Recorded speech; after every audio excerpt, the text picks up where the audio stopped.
Bismillahirrahmanirrahim. Birkaç konuyu sizlerle paylaşacağım bugün. İlki gençlerimizle ilgili. Değerli basın mensupları, bugün gençliğimiz ciddi bir kültürel kuşatma altındadır. Özellikle okullarda öğretmenler tarafından tavsiye edilen 100 temel eser mutlaka ehil kimseler tarafından kontrol edilmelidir.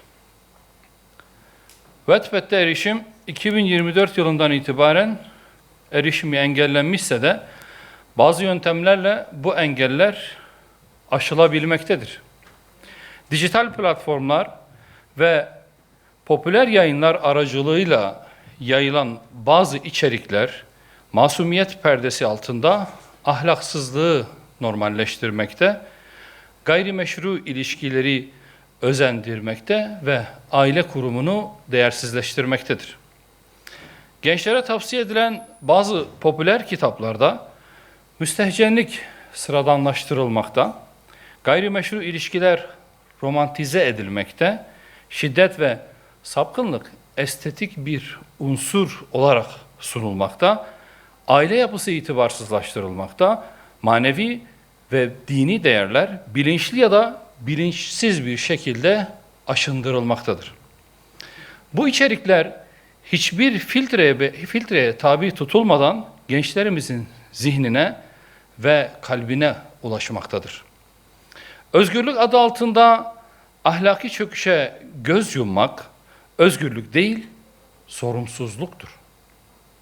İnanç ve kültür değerlerimize göre neslin korunması temel hedeflerden biridir. Gençliği ifsada sürükleyen her unsur karşısında tedbir almak meşrudur, gereklidir ve ertelenemez bir sorumluluktur. Tüm velileri, eğitimcileri, sivil toplum kuruluşlarını ve sorumluluk sahibi herkesi harekete geçmeye davet ediyoruz. Güçlü toplumlar değerlerini koruyan nesillerle ayakta kalır. Gençliğe sahip çıkamayan bir toplum geleceğini başkalarının ellerine teslim etmiş demektir. Değerli basın mensupları, günümüzde sosyal medya sadece bir iletişim aracı değil, algıların, kanaatlerin ve toplumsal gündemin şekillendiği güçlü bir platformdur.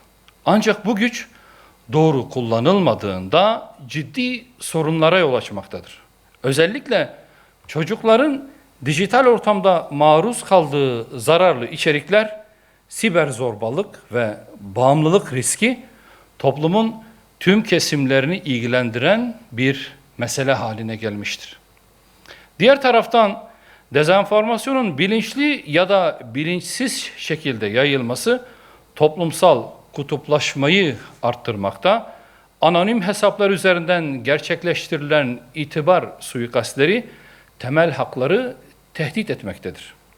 Bu nedenle hem hukuki hem de teknik altyapının güçlendirilmesi, kimlik doğrulama ve hesap verilebilirlik mekanizmalarının yaygınlaştırılması önem arz etmektedir. Önleyici tedbirler kapsamında dijital okur yazarlığın erken yaşta kazandırılması, ailelere yönelik rehberlik çalışmalarının arttırılması ve sosyal medya platformlarının daha etkin denetlenmesi gerekmektedir. Özgürlük alanını koruyan ancak sorumluluğu önceleyen dengeli bir yaklaşım, daha güvenli ve sağlıklı bir dijital toplumun inşasına katkı sağlayacaktır.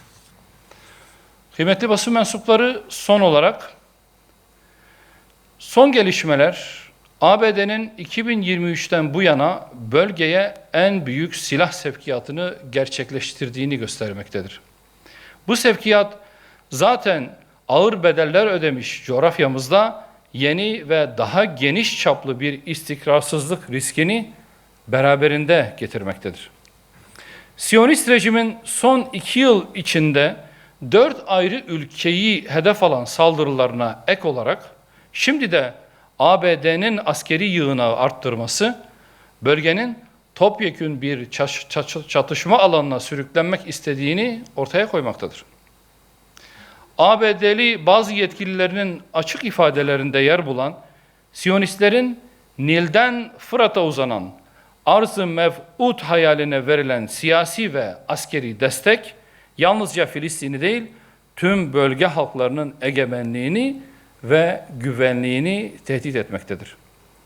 Bu tablo karşısında tek ve net bir çözüm vardır. Bölge ülkeleri ortak bir irade ortaya koymalı, topraklarını ve hava sahalarını başka güçlerin çatışma projelerine açmamalıdır.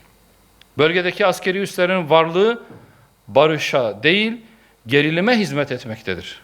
Ülkeler egemenlik haklarını kullanarak bu üsleri gözden geçirmeli, karadan ve havadan bölgenin ateşe sürüklenmesine izin vermemelidir. Kalıcı güvenliğin yolu emperyalist batıya bağımlılıktan değil, bölgesel dayanışmadan, ortak savunma bilincinden ve kararlı bir karşı duruştan geçmektedir. Değerli basın mensupları, benim sizlerle paylaşacağım konular bunlar. Sorularınız varsa cevaplandırmaya hazırım.